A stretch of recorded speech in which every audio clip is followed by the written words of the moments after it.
오늘 빌레몬서 이 빌레몬서 한 장으로 되어 있습니다. 이틀에 걸쳐서 오늘과 내일 빌레몬서를 우리가 함께 은혜를 나눌 것인데, 이 빌레몬서는 골로새 교회의 일원이었던 이 빌레몬에게 바울이 썼던 서신입니다. 그래서 오늘 2절 말씀에 보면, 자매 아비아와 우리와 함께 병사된 아키뽀와 내 집에 있는 교회에 편지하노니 그랬죠.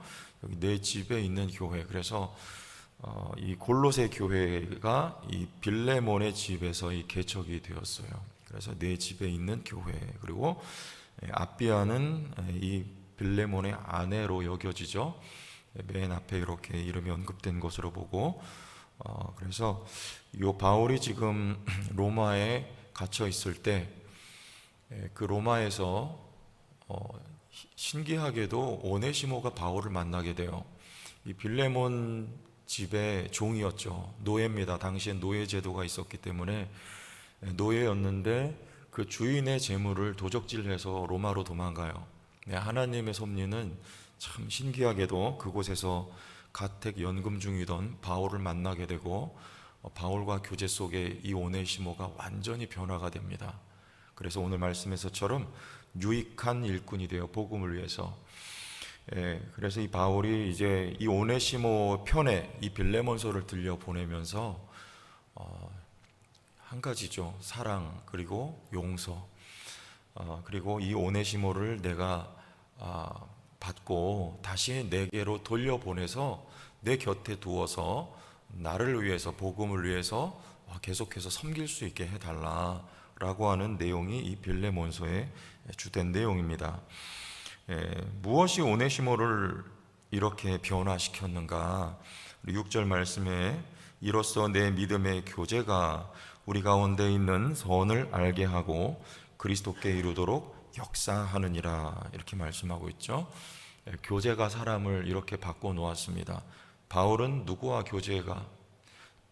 교제를 통해서입니까? 바울은 주님과의 교제를 통해서, 주님이 바울을 찾아오시고 만나 주셨고, 또 주님과의 만남을 통해서 바울의 인생은 완전히 뒤바뀌게 됩니다. 그러면 오늘 이 골로새 교회를 개척했던 이 에바브로라고 하는 인물이에요. 우리 골로새서에 보면 나옵니다. 이 에바브로, 또 이 집 주인이었던 빌레몬은 누구 만났습니까?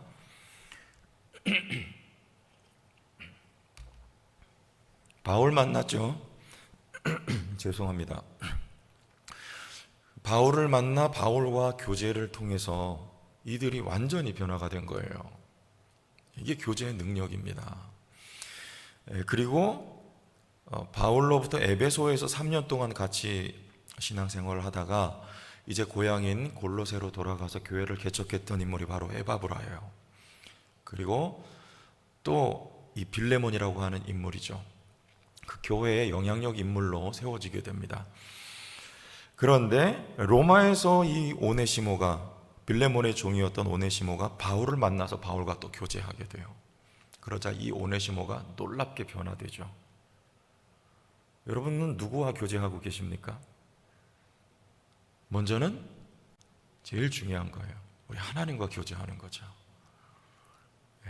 하나님과 교제 속에 우리는 변화됐고 또 변화돼 가고, 또 여러분 누구와 교제하고 계십니까? 누구든 여러분 주변에 교제의 대상이 있어야죠. 여러분 1대1이라고 하는 우리 교회 프로그램이 그런 거 아닙니까? 1대1로 만나서 계속 우리가 16주죠? 교제하는 거예요.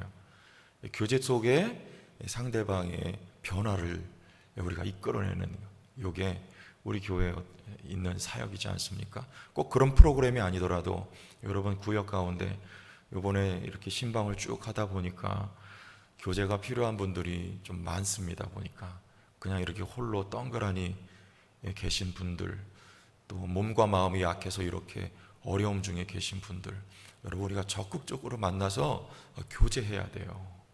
그래서 하나님 말씀 나누고 그분 붙들고 우리가 함께 기도해주고, 그분이 심령의 새 힘을 얻고 일어설 수 있도록 하는 힘과 능력은 교제를 통해서 이루어지는 것입니다. 교제가 단절되면 이건 교회의 기능이 없어져 버려요. 아니, 교제가 없는데 어떻게 교회가 형성이 됩니까? 성령 안에서 하나 된 게 이게 교회인데, 성령 안에서 우리가 서로 교제해야지, 주님과 교제해야지, 그리고 주로부터 은혜와 능력을 공급받아 우리가 어떤 대상과 교제해야지, 이게 교회가 세워져 가죠. 이 교제의 능력이에요. 바울은 이렇게 교제했어요. 교제를 통해서 만난 사람들마다 변화가 돼요. 만난 사람들마다. 교제의 능력이 우리 가운데 8월 한 달도 충만하길 바랍니다. 교제인데 어떤 교제입니까? 사랑의 교제. 7절에 형제여 성도들의 마음이 너로 말미암아 평안함을 얻었으니 내가 너의 사랑으로 많은 기쁨과 위로를 받았노라. 그래요. 사랑의 교제예요. 사랑의 교제. 여러분, 이번에 지난주에 주일 설교 때 그런 말씀 드렸죠. 우리 교회 참여, 교제는 코이노니아는 참여란 뜻인데 교회의 참여는 전체가 다 해야 된다 그랬더니, 우리 영유아부 이제 성경학교 청년교회도 청년 수련회 있죠. 막 이렇게 아이스크림 벌써 이렇게 공급하겠다 신청이 막 들어오고 있다고. 한두 분이 아니고 여러분들이 벌써 이렇게 말씀을 하신다 그래요. 사랑은 추상적인 게 아니고 구체적인 겁니다. 구체적으로 어떻게 사랑을 실천할 것인가, 어떻게 우리가 교제에 참여할 것인가, 그냥 순종하면 될 것 같아요. 우리 작은 것 하나라도 나누는 거, 그거 받고 여러분들 힘이 됩니다.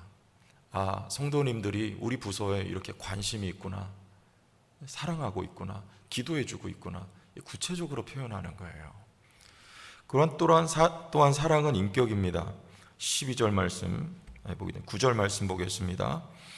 8절부터 보시죠. 이러므로 내가 그리스도 안에서 아주 담대하게 내게 마땅한 일로 명할 수도 있으나 도리어 사랑으로서 간구하노라. 나이가 많은 나 바울은 지금 또 예수 그리스도를 위하여 갇힌 자 되요. 그랬어요. 바울은 지금 나이가 많습니다. 여기 빌레몬보다 훨씬 많아요. 그리고 스승입니다. 빌레몬도 에바브라도 바울에게 말씀을 배웠어요. 그러면 여러분 명령할 수 있지 않겠어요? 내가 오네시모 나 만나서 변화돼서 보낼 테니까 이 편지 받고 그리고 나한테 다시 돌려 보내줬으면 좋겠다. 그렇게 하자. 이렇게 할 수 있을 텐데 바울은 그렇게 하지는 않습니다. 어떻게 해요? 도리어 사랑으로서 명할 수도 있지만 간구하노라. 간구한다는 건 상대방보다 자신을 낮추는 거예요. 누구에게 간구합니까? 하나님께 간구하는 거예요. 그런데 지금 바울은 빌레몬에게 간구하노라 이렇게 표현하고 있는 거죠. 그렇게 좀 도와달라. 그렇게 좀 해줬으면 좋겠다. 복음을 위하여 이제 신실한 일꾼으로 변화됐으니까 하나님을 사랑하는 너는 좀 나의 간청을 네가 좀 들어줬으면 좋겠다. 여러분, 사랑은 뭡니까? 구체적인 거예요. 그리고 사랑은 인격입니다. 교양을 포함한 인격이에요. 우리 믿음이 있으면 인격이 따라오는 것이고 거기 교양도 포함되는 거예요. 배워야 됩니다. 아니면 우리 교회 안에서도 우리 전도사님들이나 목사님들 앞에서는, 어떤 분은 앞에서도 안 그래요. 무슨 전도사 이런 분들 과거에 봤어요. 제가. 그건 인격도 아니고 교양도 아니죠. 앞에서만이 아니라 뒤에서도 우리 성도님들끼리도 아무개 전도사님이 이렇게 하셔야 됩니다. 왜냐하면 교역자들에게 말씀을 배우지 않습니까? 근데 그렇게 존중하지 못하면 어떻게 하나님 말씀을 배우겠어요? 앞뒤가 안 맞죠? 우리 절에 가면은 나이 어린 스님들 있죠? 뭐라 그래요? 동자승이라 그러죠. 대답 좀 해보세요. 첫날부터. 맞습니까? 근데 동자승한테 어떻게 해요? 스님 그럽니까? 스 그럽니까? 스님 그러죠? 그 앞에 지나갈 때 이렇게 하고 가죠? 아니, 우리 그리스도인들이 그 불교인들보다 못하면 되겠습니까? 인격이. 그죠? 사랑은 인격입니다. 교양이에요. 여러분, 작은 곳에서부터 이 사랑 실천할 수 있길 바랍니다. 그런 우리 성도교의 모습을 보면서 야, 좋은 교회다. 바깥에서 이렇게 하는 거예요. 또 우리 11절, 10절과 11절, 갇힌 중에서 낳은 아들 오네시모를 위하여 내게 간구하노라. 그가 전에는 내게 무익하였으나 이제는 나와 내게 유익함으로 내게 그를 돌려보내노니 그는 내 신복이라. 12절에 신복이라는 말은 내 심장이라는 말이에요. 이 오네시모가 얼만큼 변화가 돼가지고 바울에게 유익한 그런 일꾼으로 인정을 받았냐면 그는 내 심장 같은 사람이라 지금 그렇게 하고 있는 거예요. 무엇이 이렇게 오네시모를 변화시켰습니까? 그리스도의 사랑을 바울을 통해서 알게 된 거예요. 그 그리스도의 사랑이 오네시모를 주인의 재물을 도적질했던 노예로부터 그리스도의 신실한 일꾼으로 변화시킨 것이죠. 그리스도의 사랑과 용서가. 여러분, 용서가 사랑을 변화시킵니다. 누구를 용서합니까? 회개한 죄인을 용서하는 거예요. 회개한 죄인을요. 그래서 지금 빌레몬에게 바울이 뭐 하라고 하는 거예요? 너도 용서하라 그러는 거예요. 용서하라. 용서하고 그를 받고 그를 다시 내게로 돌려보내라. 그는 내게 유익한 일꾼이요 나에게 심장 같은 존재다 라고 말하는 것이죠. 사랑은 용서입니다. 나에게 누군가 잘못했다고 용서를 구하는 그를 여러분 우리도 함께 용서할 수 있길 바랍니다. 용서는 기회를 주는 거예요. 용서는 사람을 세우는 거예요. 용서하지 않으면 오네시모가 될 수 없는 거예요. 하나님이 바울을 용서하지 않으셨으면 오늘날 이 말씀을 기록한 바울은 존재하지 않았던 거예요. 그러나 용서가 사랑이 바울을 바울되게 했고 그리고 오네시모를 바울의 신실한 동역자여 하나님의 충성된 일꾼으로 세워질 수 있도록 하였던 것이죠. 우리 교회 그런 의미에서 용서가 가득히 있는 교회가 되기를 바랍니다. 하나만 더 보죠. 14절 다만 내 승낙이 없이는 내가 아무것도 하기를 원하지 아니하노니 이는 너의 선한 일이 억지같이 되지 아니하고 자의로 되게 하려 함이라 그랬어요.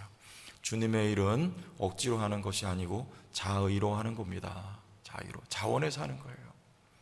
하나님은 우리에게 기다리세요. 왜냐하면 자원하는 심령이 될 때까지 하나님은 억지로 하실 수 있습니다.